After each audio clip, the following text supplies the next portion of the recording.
Evening at 7 o'clock, and I will call the June 14th, 2021 meeting to order. Would you please rise for the Pledge of Allegiance? I pledge allegiance to the flag of the United States of America and to the republic for which it stands, one nation, under God, indivisible, with liberty and justice for all. And Anita is not here tonight. Stacy, are you in the audience? Yep. There you are. Would you do the roll call, please? Cheryl Hancock, Here. Anita Jagodzinski, She is excused. Chris Law, Here. Rebecca Reber, She is excused. Brian Wolfett, He is excused. Emily Zach, And she is excused. Jennifer Deek, Here. Gary Dunlap. Oh, yeah, here. So with 4 of the 7 school board members present, I would declare a quorum. Approval of the agenda. I would note that the agenda has been posted, distributed, and sent to the local media. With that in mind, are there any changes?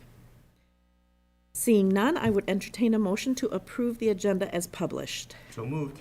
Gary, is there a second? Second. Okay, Jennifer, motion's been made and seconded to approve the agenda as published. All those in favor, please signify by saying aye. Aye. With that in mind, are there any changes? Oh, that's a little feedback. I'm sorry, so all in favor say aye. Aye. Opposed, nay. Motion carries.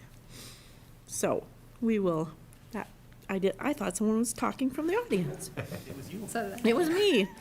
Public participation. I don't have any cards tonight, so I don't see anyone coming forward to speak. So we will move on to recognition and thank you. Dr. Mueller. Yeah, I have 2 recognitions this evening. The first is just wanted to thank our Holmen Area Foundation. They donated $1,000 towards our World Tour event, which is an event that took place for our graduating seniors right after graduation and was very successful. So we thank them for that. And then the other recognition this evening is from the Wisconsin RTI Center and Department of Public Instruction. We have a multiple list of schools that are being recognized by them for their progress in expanding, refining, and really improving their implementation of multi-level systems of supports, both through behavioral and instructional in their school buildings to improve outcomes for our students. So with that, there's different levels you can earn. And so right now, Holmen High School, we want to recognize them for the bronze level for behavior. Holmen Middle School also for the bronze level for behavior. And Viking Elementary received a bronze level for behavior. Sand Lake, a silver level for behavior. Prairie View, bronze level for behavior, reading, and mathematics. And Evergreen, silver level for behavior. And Holmen Public Preschool, bronze level for behavior. So as you can see, all of our schools are going through this array of different pieces that they work on and do, the staff and the administration together to improve and then reach different levels. So I would just like to thank all the staff for their involvement with this and the administration for all their hard work. So thank you. Thank you. Thank you for sharing that with the public, too. So reports and discussion. The first item, Beth is going to speak to us about the parent transportation contracts. Hello, Hello. I am here. Hello. Beth, do you want to, can you pull that a little Pull it closer? closer. Thank Can you. you hear me now? Yes. Okay. So I'm here to present the parent contracts that we do with any transportation that parents do, and that could be special ed, it could be private schools. And I don't have any special ed, I only have our private schools for tonight. And those are because of 4-year-olds that go half days. We don't transport at the midday. So we offer transportation in the morning, and we offer transportation in the afternoon, but not at the midday. So I have a few here that for discussion and consent tonight so that we can get it within this budget year still. And the total came to $1,474.08. So, any questions? So are there any questions? I know for Jennifer, as a new board member, this is something that we do every year. What we've found is that parents, and with our contract, we can do so less expensive than if we were to be sending buses out in vans and that kind of things, transportation. So they need to be approved by the board annually. So, okay. Thank you. Thank you. As she mentioned, this will be on tonight's consent agenda. Mike with school meal prices, something we haven't had to talk about for a year or so. Good evening. Usually this time of year we get together and we set the meal prices for the following school year. However, once again this year the USDA has extended all of the food waivers that have been in place since September of last year, making all breakfasts and lunches for all students 18 and under free of charge. Again, that will be the case this coming year. Last time we actually raised prices was in the 2017-2018 school year. So that will be 5 consecutive years now of no increase in meal prices, which I wish insurance or gas or stuff like that would do that. It would be nice. But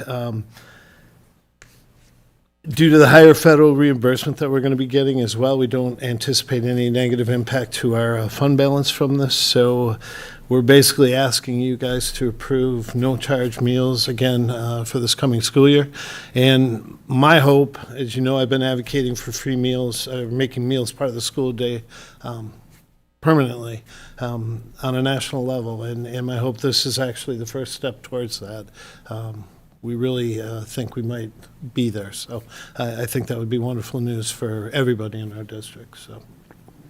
Okay, any questions? All right, as he indicated, this will be on the consent, It's not not very until the controversial, 28th, but yes. Thank And maybe this is moving in that direction. So field experience contracts, Kim Edwards is here this evening to talk about those. And this also will be on the 28th agenda. Good evening. I have 2 field experience contracts for your consideration tonight. These are agreements that are set up or put in place to allow for clinical and student teachers to be placed in our buildings. The first is from Luther College from Decorah, Iowa, and they are proposing another 1-year contract. We have a longstanding agreement with Luther College. This would be just a continuation of what we've done for many years. The second is Kansas State University. They have a student they would like to place with us and have an enclosed contract that would be in effect for 5 years. They all read very similarly, nothing really of any surprises in either of them. So those 2 are up for your consideration. The full contracts are placed in your board packet. So are there any questions about either of those? Any questions? Okay, Okay. thank you so much. Thank you. Okay, the next item is preliminary budget. Julie. This is for the 21-22.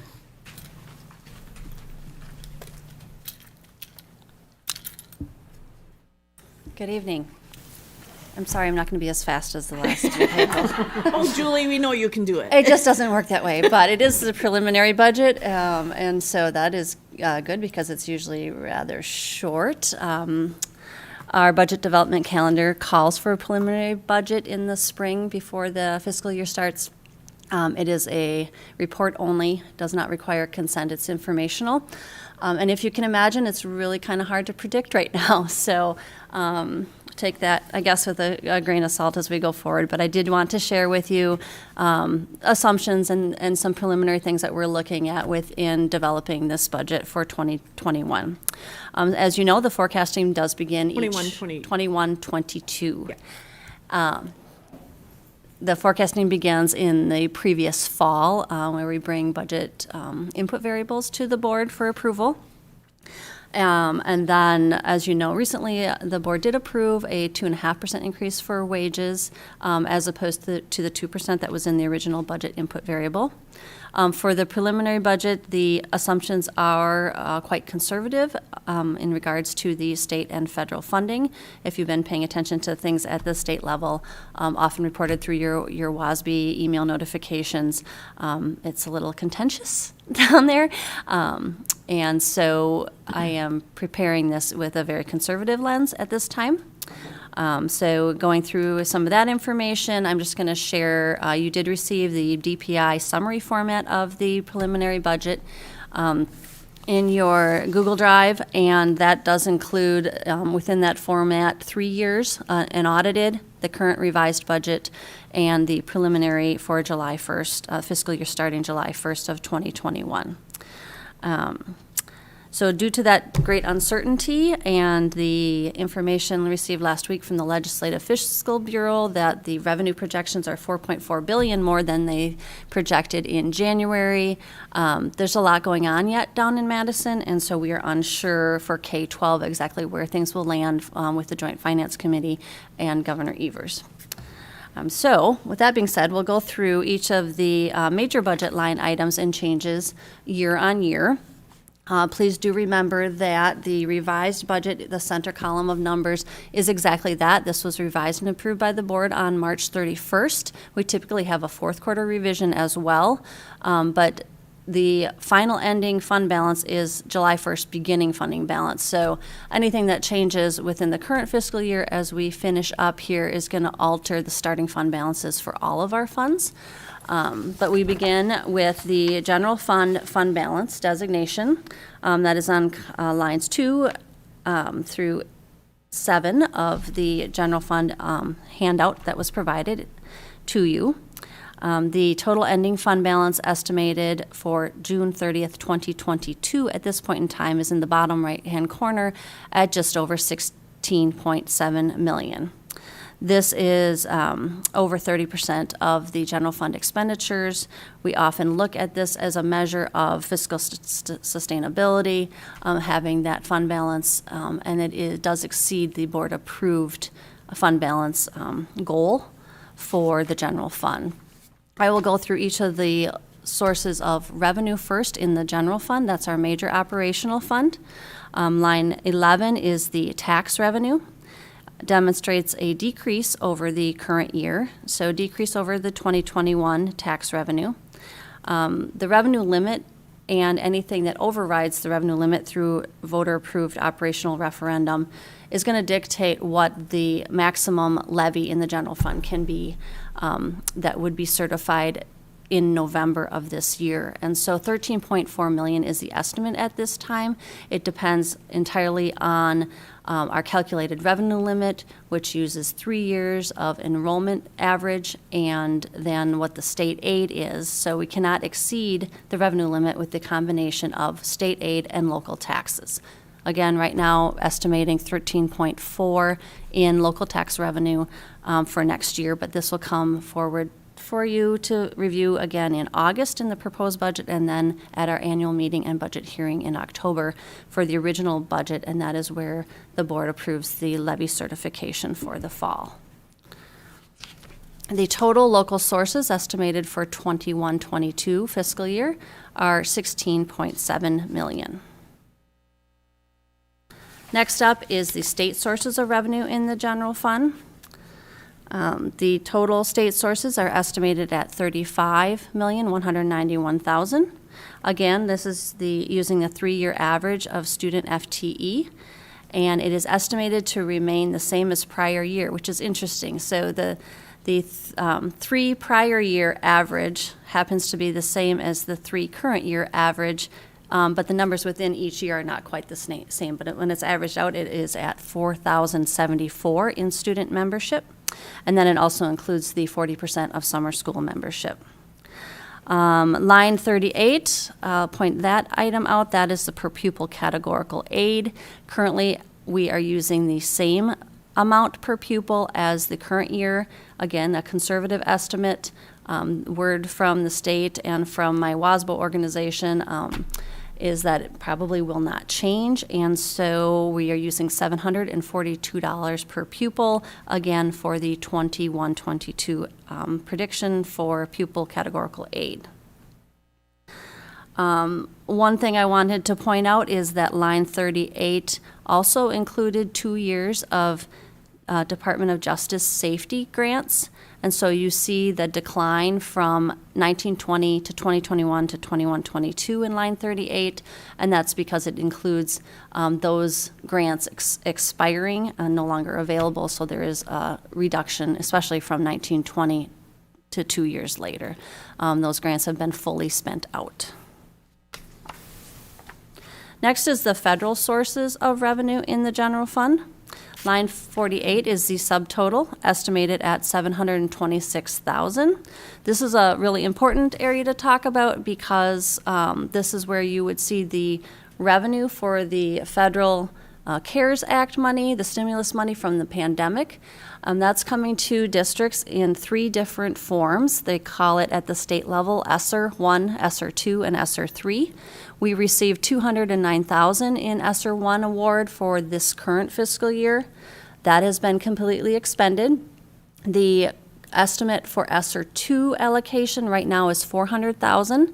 And then that's the piece we've talked about where we have to submit our in-person instructional hours for 2021, and then they'll distribute the balance of those dollars. I think there was like 724 districts that were identified to receive the balance of the funds. So we do anticipate more than $400,000 in ESSER 2 funding. We just don't know what it's going to be yet, so it's not included in the preliminary budget. And ESSER 3 has not yet been determined on its allocation. Again, if you've been watching your WASB information, you would also know that some of the proposals at the state is risking leaving federal money on the table.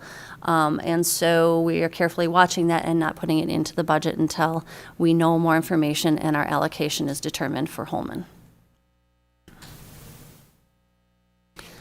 So the total general fund revenues estimated for 21-22 are $51,265,000. And then this next slide, that's revenue. Okay, so now we move on to expenditures for general fund. This area, lines 60 to 66, is our total instruction, and that's estimated at $22.6 million. This does include anticipated increases in salary and benefits for our instructional staff, and also includes contracted teacher and educational assistant substitute costs. And so we had obviously a decrease this year in that cost, anticipating that it will increase more like prior year trends for substitutes. We do contract with Teachers on Call. Just a reminder to the board, it's a contracted service for our teacher substitutes and our education assistant substitutes. So the estimated subtotal for instruction, $22,642,000. Next is the support services sources. This is estimated to decrease over current year. We are 99% finished with our 2-stage entry projects that took place over the last 3 years. So Viking was the last project, almost done. Just waiting for a couple things on that punch list to finish out that project. But over the last several years, that has appeared in line 71. It's business service or business administration, maintenance and facilities, and all those things fall under that $250,000 function, business administration. So you'll see previous increases to accommodate those safety and security projects throughout the district, and now we'll see that trend downward a little bit. So again, the $400,000 in ESSER 2 federal money that I just talked about on the revenue side is distributed on the expenditure side in both instruction and support. It's more of a placeholder at this time. Administration has just begun to prioritize how we will use ESSER federal funds. Altogether, they will expire in 2024. So it is one-time funding. Again, we don't know exactly how much, and we're working through how, the best places to use that according to how it's how we can use it according to what the federal government is telling us. So line 76 includes the summary of general fund support service expenditures estimated at $17.7 million for 21-22. Next is the expenditures in the general fund for non-program transactions. The Special Education Fund 27 cannot end a fiscal year in a deficit position. So line 77 identifies the interfund transfer to special education, and that's estimated at just under $6 million for next year. The open enrollment transfer for 21-22, we anticipate will exceed the 2021 amount per pupil. That has not yet been posted by the Department of Public Instruction. The current year rate for a regular education student is $8,125, and for special education or pupils with disabilities amount, it is $12,977. So we do anticipate that those rates will go up for 21-22. The line 80 represents that subtotal for non-program transactions. So just as we receive open enrollment dollars in for students that come into Holmen that are non-residents, we also have to pay those districts for our students who attend their schools through open enrollment.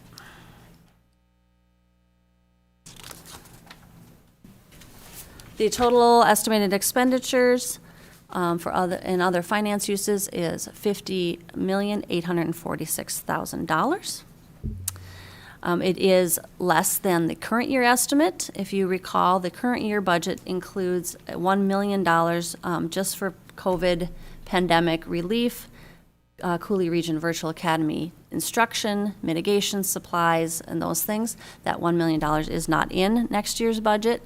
And we anticipate that we will be able to support any sort of mitigation supply sort of items or additional HVA teachers now using some of those federal dollars that we'll be receiving.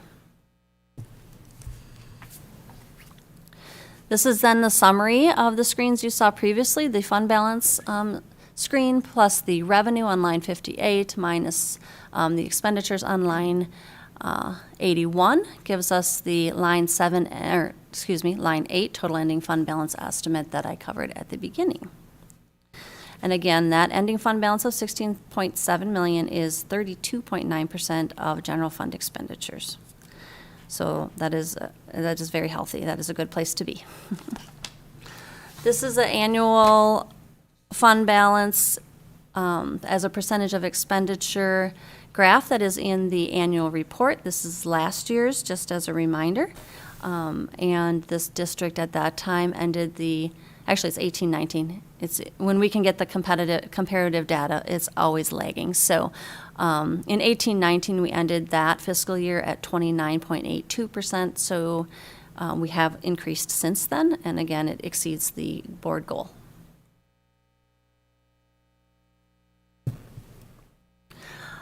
I did not plan to spend too much time on Fund 21 this evening. Fund 21 is our gift account. It has not been updated for preliminary, just a couple line items.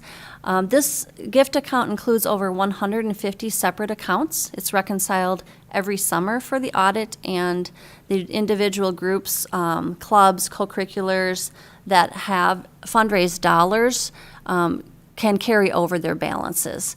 So this is a project that we do in the summertime, and their starting budget is basically their carryover from prior years of fundraising and unspent dollars. So that will be updated and brought back to you, probably in the proposed, if not in the original budget. It all needs to be reconciled individually for each of those groups. So football carries over football, wrestling, things like that.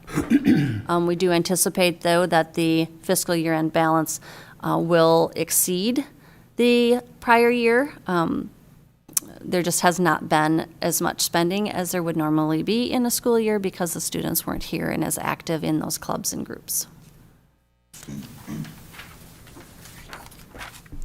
Next is the Special Education Fund 27. Again, this fund cannot go into the deficit position.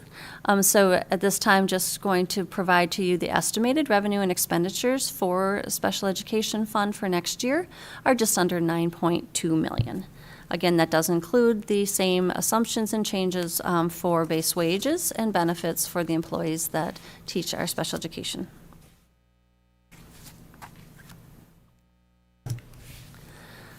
Debt Service Fund 39 is the next fund. The estimated revenue for debt service is $4.2 million, and the estimated expenditures based on the principal and interest due on the schedules for those bonds is $4,110,850.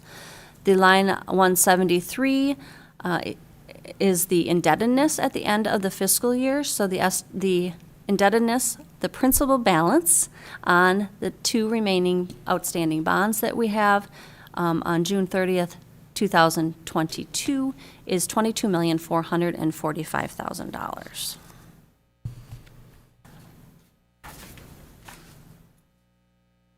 Fund 42 is our capital projects fund. This one is opened when we do a new capital project, and then it's closed when the project is finished. This is our high school addition and remodel financing.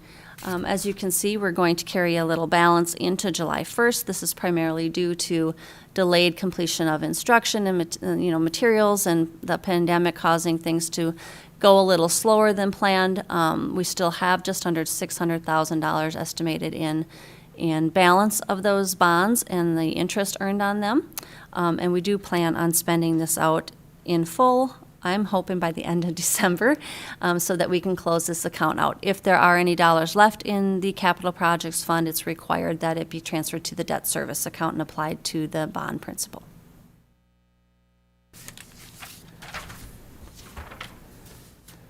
Next is Fund 50, food service. So Fund 50 has not been revised this school year yet. I was just speaking with Mike Gasper about it. And originally he was anticipating a loss. So if you look at the middle column of numbers, that's actually Mike's original budget, last fall, thinking that they may experience a loss during the COVID year. Instead, they're actually projecting a gain. So we do anticipate that the starting fund balance for school nutrition July 1 will be greater than last year's. So the 416 is low, and it's only based on budget. So the actual, he anticipates, will be higher. And that's primarily due to the free breakfast and lunch support by the federal government, in addition to additional dollars that he was able to obtain through the USDA Fresh Fruit and Vegetable Program. So he got some more additional source of dollars to help support his program, and therefore the fund balance will actually be higher. But for next year, he's predicting a balanced budget of $3 million in revenue and expense. And lastly is the Community Service Fund. This fund was opened a couple years ago to help support educational programming at the Holmen Boys and Girls Club. Some of that did not get started as soon as we thought this year, just because nobody really knew when they were going to be able to open up and we were going to be able to open up. So it's currently predicted that we would spend out this year's budget. That probably will not happen, so they may carry over a little bit of money. And then the plan would be to increase the Community Service Fund 80 levy in the fall to the original plan, which was $100,000. That money supports an educational director, tutoring staff, and then additional program supports and some technology for the Sales to Success program. Are there any questions on the preliminary budget? Questions? So did you say the board goal or is Fund balance? 30% for fund balance? The fund balance is 26.2 is the goal. Is the goal, okay. And then there's that upper and higher limit, and the upper limit was 28, I forget the decimal. So we're above the upper limit of the board goal at this time. Okay, thank you. And the preliminary budget is just for a report only for Jennifer. We'll continue to look at this and see how things go. We, I think, have approved the preliminary, but we approved the final in October. Yep, so usually the proposed, which is getting a little closer, comes in August, and then in the end of October, we have the annual meeting and budget hearing, and that's when we bring the original budget, and that's the one that is adopted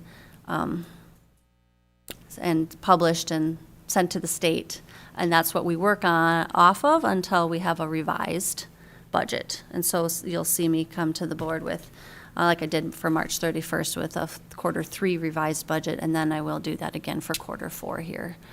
So Even though the year started. Yes. There is authorization to start spending July 1st, but the original budget is not adopted until October. That's interesting. So, thanks, Joe. Okay, thank you. Then the next item is the Long-Term Capital Improvement Trust Fund, Fund 46. Julie. Sure. So a year ago, I presented on the creation of Fund 46 Long-Term Capital Improvement Trust Fund. At that time, there was a resolution passed to add Fund 46, and we opened a segregated banking account as required.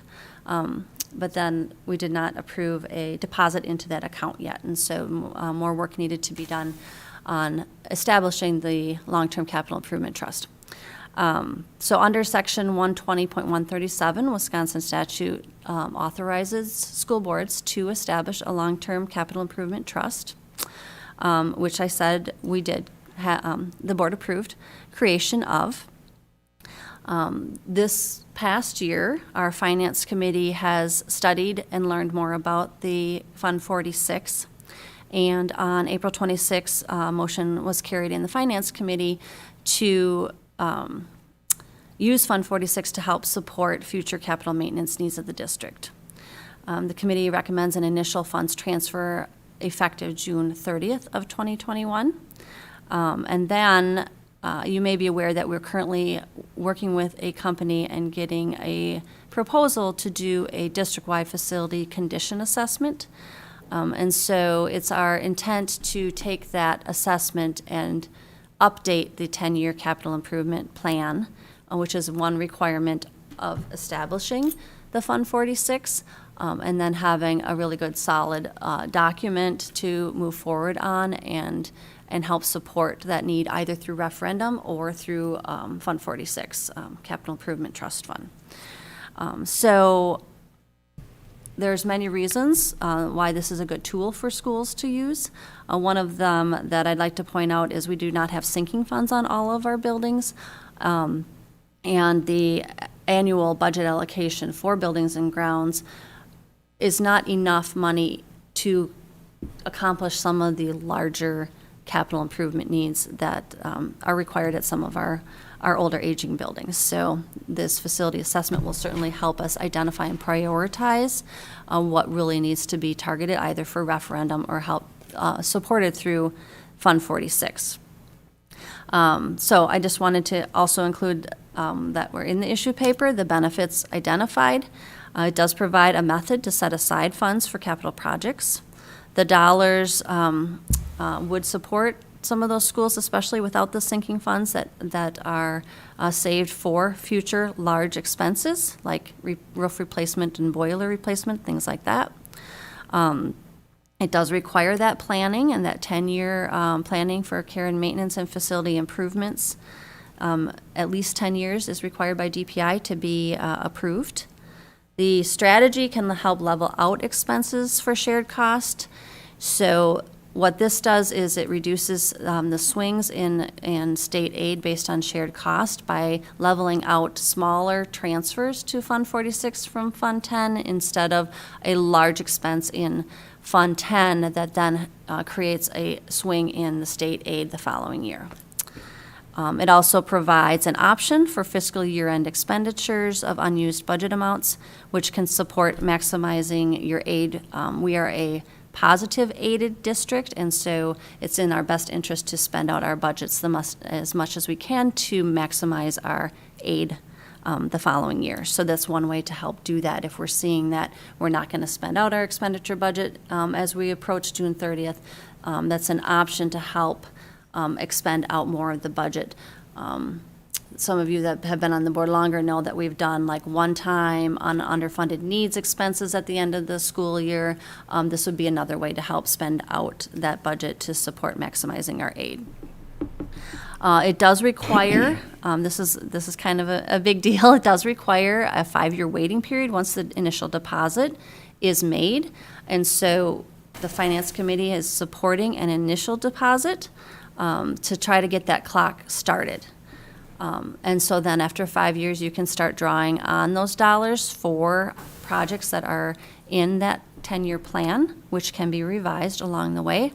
And although you cannot transfer money back to Fund 10, we could use it in a year where we want to free up some Fund 10 dollars for other purposes, and then we could say, John Daly, for example, we need you to spend out of the Capital Improvement Trust Fund for the items approved, as opposed to spending it out of general fund. So it's less restricted than you might think, because we could shift the budget that he would be accessing in a year where we would want dollars in general fund for other purposes, so. I did include in the Google Drive the prior year's Fund 46 PowerPoint presentation. The only revision on that is the fact that the resolution was passed last year. Otherwise, it's the same presentation and includes the information that I shared in the issue paper in here tonight. So we are looking for approval at the next board meeting of an initial $10,000 deposit into Fund 46, and that'll get the clock started as we continue to work through the district-wide facility condition assessment and prioritization, which would then come back to you for review, as it always does. If we're looking at referendum or anything like that for major capital improvement, would come to the board. So, any questions on Fund 46? Questions? Yeah, I have a couple. So when you transfer funds to Fund 46, would they only come from Fund 10, or is there other funds? Just Fund 10. Just Fund 10? Yep. And then, okay, so we initiate it. It's for 10 years. We can't use the funds for the first 5. And then once the 10 years is up, is it expected that those funds are all spent, or can it be approved to continue? The 10-year is the forecasted improvement plan. Okay. So we have a large list of things that are on the buildings and grounds facility improvements, and they're on a 10-year, actually, I think he goes out to at least 15 years, if not longer right now. John Daly has a long spreadsheet of that based on when estimated projects are going to be due, when roofs need to be replaced, estimated costs on how much that would be, locations, all of that sort of thing.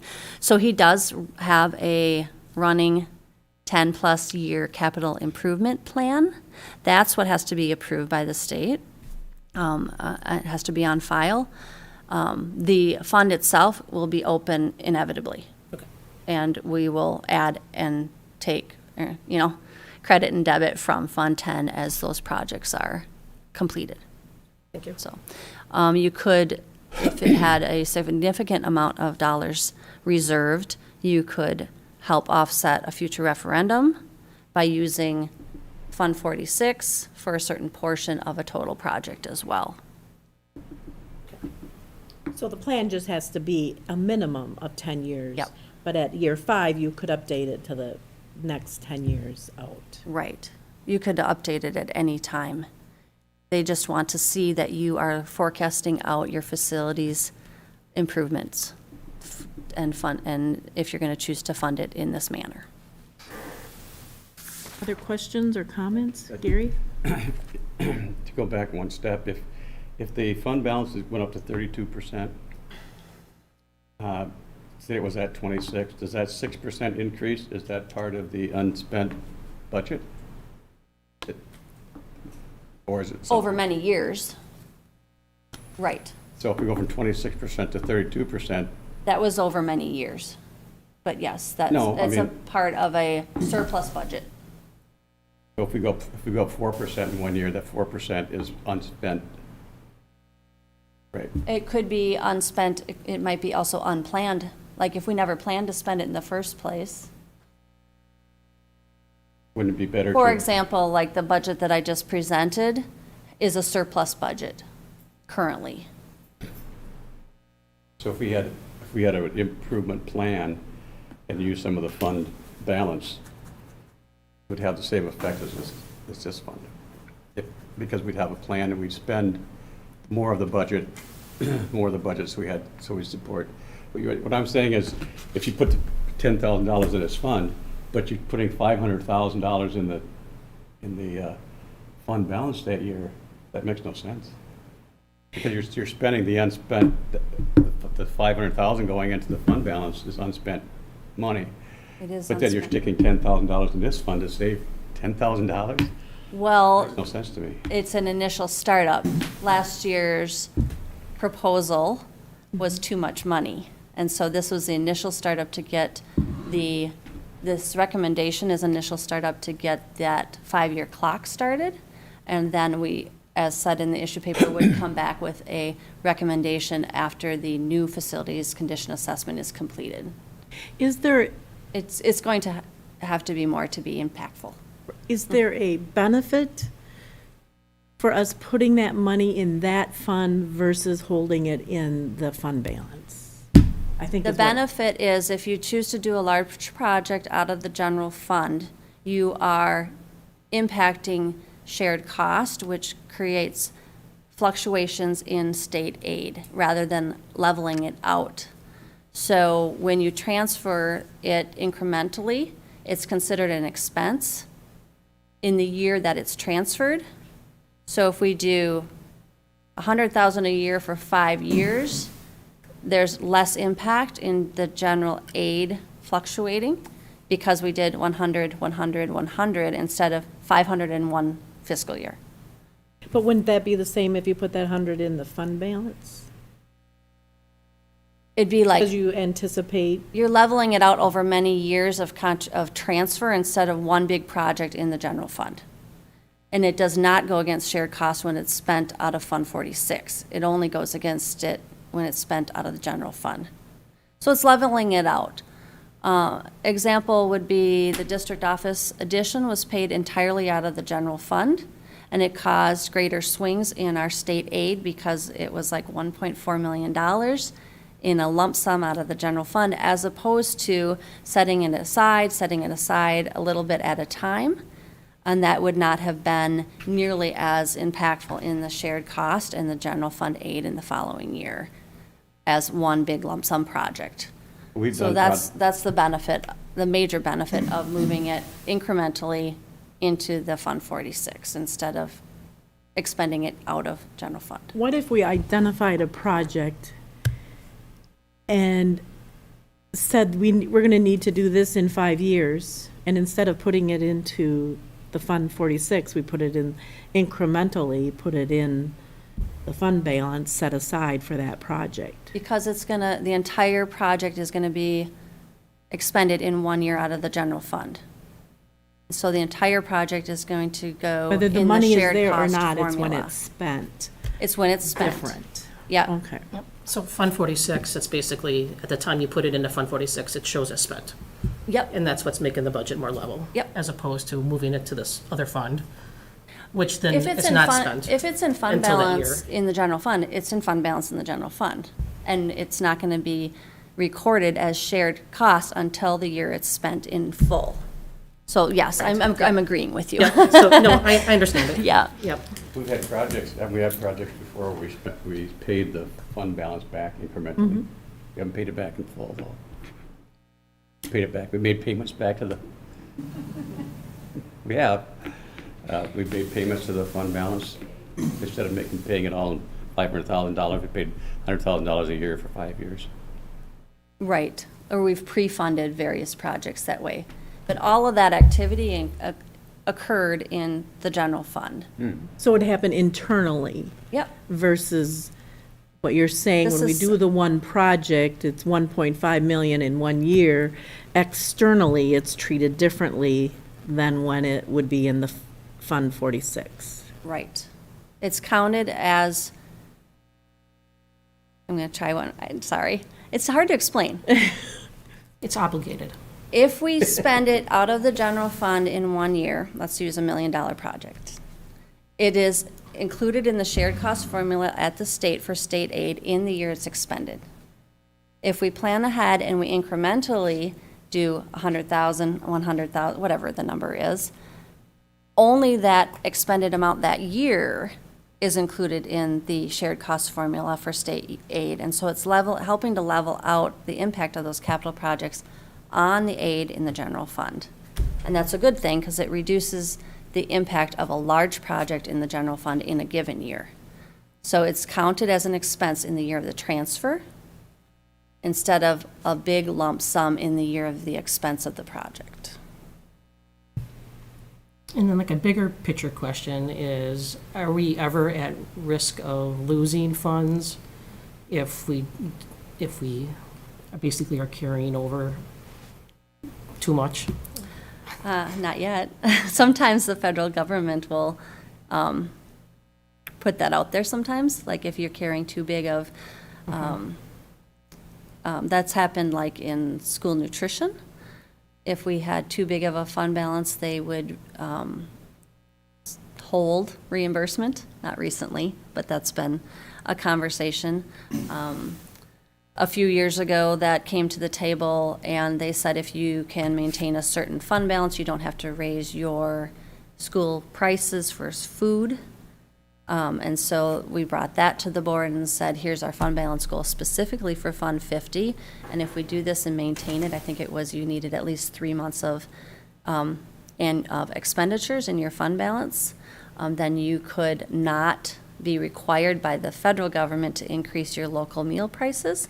And if you weren't able to accomplish that, then they could reduce your reimbursement on your free and reduced meals. So I have seen that on the federal side of funding, not so much at the state level, although it's been discussed if fund balances are getting too high.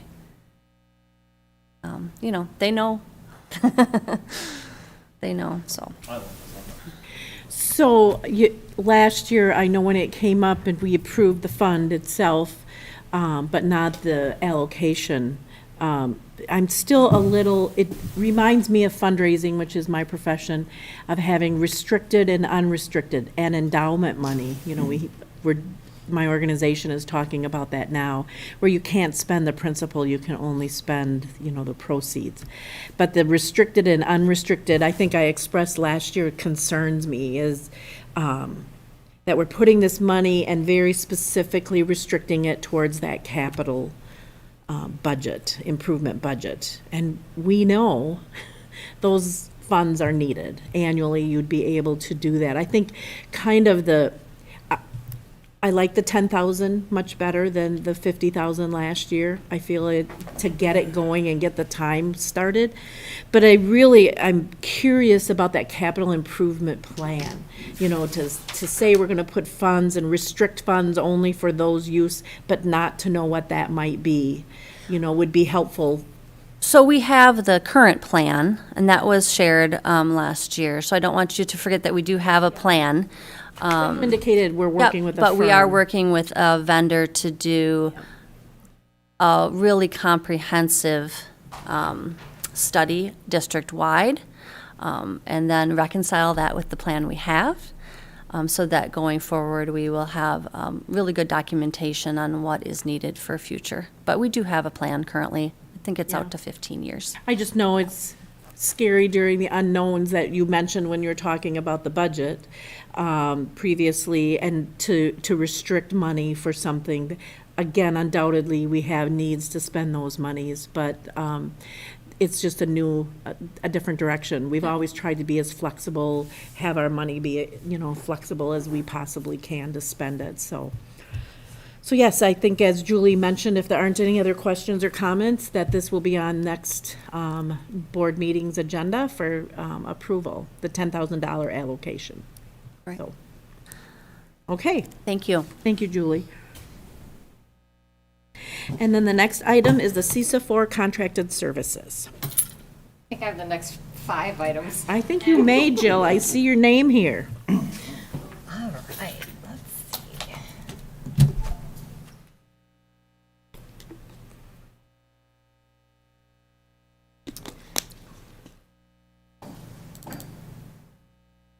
Okay, so the first topic I will discuss is our addendum to the Sisa 4 contracted services. We have extended school year services this summer, and we have a couple of students with hearing impairments who need those services. And so we contract through Sisa to have our deaf and hard of hearing teacher here. So this is the addendum for this summer. She'll be working 13 and a half days with our students from June through August. And that is on this evening's agenda, or consent agenda. If possible, that would be great, because she's already here. Any questions on that one? I don't see any questions. Okay, Then the summer contract for special speech and language services. yes. So we had a couple of staff on leave last year for speech and language. And so during the time when we didn't have a speech and language pathologist, we have to work with families to provide compensatory services. So that means we have to offer services to students when they did not receive, during that time that they did not receive those. It's not minute for minute, but we really look at, have they made progress, have they not made progress, and then what types of services could we provide. During the school year, because we didn't have adequate staffing, we weren't able to provide those compensatory services, so we offered those services this summer. We have some families who did take advantage of the services and will be coming to one of our schools, and so we do have one of our contracted speech and language pathologists that is willing to do that for us. Any questions on? Are there any questions? And that is on the next meeting's agenda. Then Sand Lake contract for speech and language. So,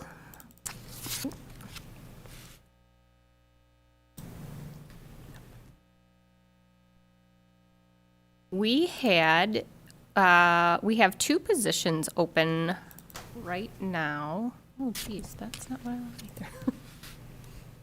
Just want the issue paper. Anyway, I'll talk about it. We just hired a speech and language pathologist at our Prairie View School. We have another position open, and speech and language pathologist positions are very hard to fill positions.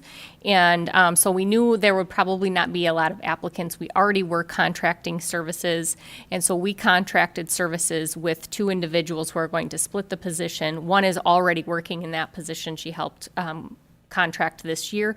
The other one is also helping out this year at a couple of different schools.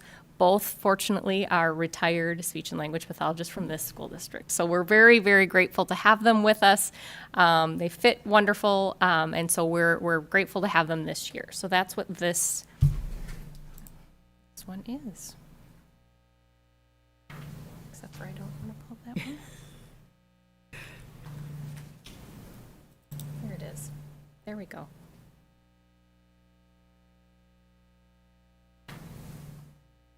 Any questions on that one? I don't see any questions. Okay. So then we are on item 8.9, which is Yeah, our Great Rivers Hub and YMCA collaboration, which I'm really excited to talk about. This started with us last year, and so it was a partnership between the YMCA and the Great Rivers Hub. And so it really was, the focus was to work with students in K-5 who are experiencing some difficulty with attendance. The idea is to help remove some barriers and to help kids get to school, help families. Through COVID, we really had a hard time with reaching families, and it's all voluntary, and so we all know how stressed everyone was last year. So we met with the Great Rivers Hub and YMCA a couple weeks ago to talk about how we could look at this a little differently so that it's not just focused on truancy, because that was our trigger, was truancy. And by the time you hit truancy, you're already really struggling to help get kids to school. So we'd like to start earlier if we can, and Great Rivers Hub and YMCA was really glad to do that. So we set up a different criteria where when we start seeing some chronic absences, so it hasn't hit truancy, it's just more chronic absences, whether it's illness or anything, we bring them to the table to talk about how can we help our families, how can we help our students, are there any barriers we can help remove or assist with? And so we're lucky to have this partnership. Again, it's K-5. That's the focus for us. That is early intervention. So there is no cost associated with this. This is a partnership we have with these two organizations. Onalaska and La Crosse also do as well. Any questions about this one? I wasn't aware the Great Rivers Hub was working in that area. Yeah. I know they were working with hospitalizations, chronic emergency room, but That's where good. we started. So we had we had a meeting a couple years ago, probably 3 or 4 years ago now, with the hub, and we couldn't figure out how the school district was going to fit into that system. And so I think as they slowly learned about that, and then in a lot of conversations we've had at the county level with truancy and attendance and how that is a huge barrier for some of our students and our families, again, how can we intervene earlier? So they have a community health worker that comes and helps work with families. And again, it's a preventative model. It isn't like once you hit truancy, you have to get a social worker or anything. This is, again, a very preventative model. So, Good. yeah. Okay, thank you. You're welcome. Then Dr. Mueller is going to talk to us about resolutions requesting waivers. Thank you, Jill. Thank you. All right. Well, we finished up our 2021 school year. And as we all know, it was a very unusual school year, and operations and instructions had to be very flexible and adaptable to the pandemic that was happening. So with that comes, we have Wisconsin state statutes that we are required to follow. And in certain circumstances, such as pandemics, when you're not able to meet certain state statutes, then you have to apply for waivers. So the Department of Public Instruction has worked hard to help. So we have a process where we can apply for waivers that may be needed due to the pandemic in the circumstances this past year. So with that, how the process works is you're to hold a public hearing, and people can give input, and then we would have the board. We have a resolution that the board would sign, and then I would share that information with our Department of Public Instruction so that we remain within the required state statutes. So with that, I just wanted to review this evening, because we will have a public hearing at our next board meeting on June 28th at 7 o'clock, what waivers we would be applying for. So there will be 4 of them. The first one is Educator Effectiveness, which falls under Wisconsin State Statute 115.415. And what that is about is there are 6 requirements that we are to follow within educator effectiveness. And of those, it requires not only training and orientation of our evaluation system for our educators, but it also requires our administrators to do what's called calibration and how they rate our teachers on within their evaluations. It asks them to hold a beginning of the year, mid-year, and end-of-year conferences, and then also to submit what's called a student learning objective and a PPG, or professional practice goal by each teacher in the system, and then also have follow-up with them multiple times, and so on. And as this year was happening, what we did ensure is that everyone, through another state statute that was required to have an evaluation, which is every 3 years, or if you are under a new teacher or under probation, those were all completed and will be completed. And in some districts, they're applying for that waiver even, but we thought that was very important to complete that. This waiver is more just of that educator effectiveness cycle. We maybe didn't meet with every teacher for the mid-year conference and do some of those parts of it, or the calibration for the system. So that's the first waiver. Then the second one would be instructional hours. In that, there is a required amount of hours for all levels of instruction.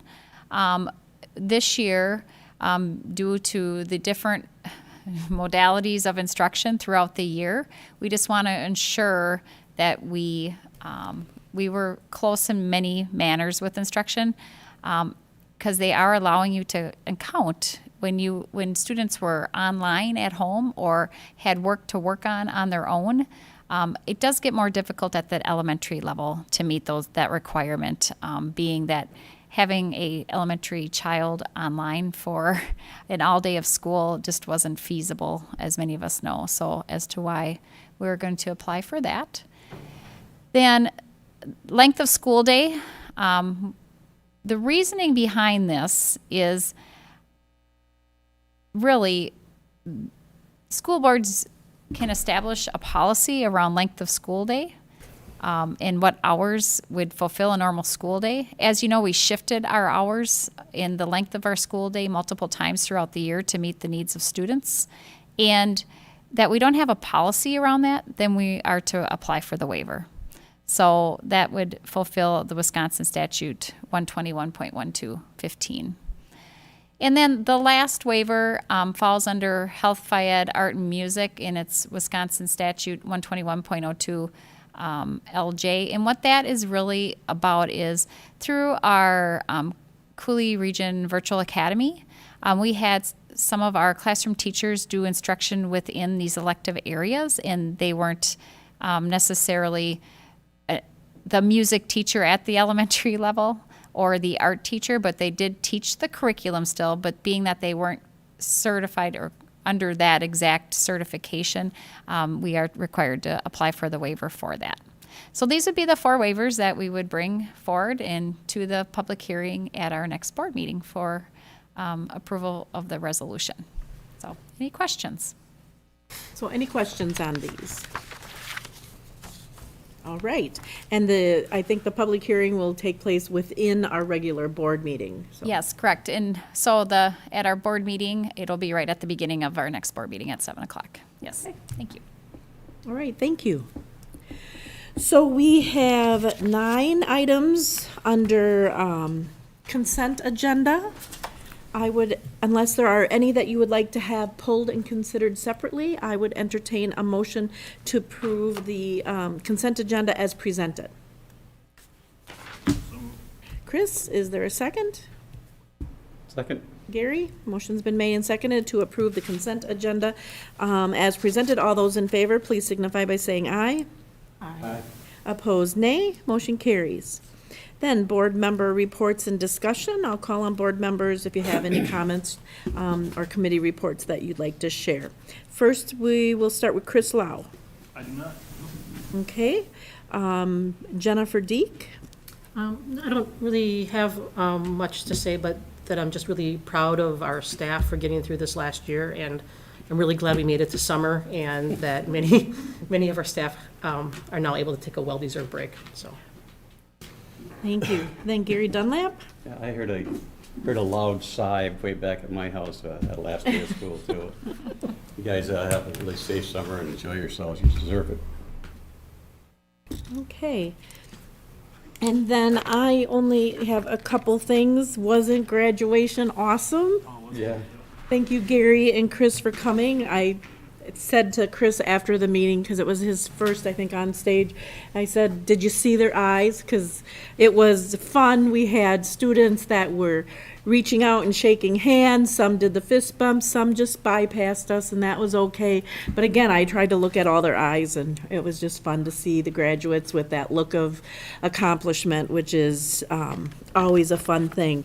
The other thing I would mention is to let Stacy know your availability. We're working to put on a board workshop to discuss teacher compensation.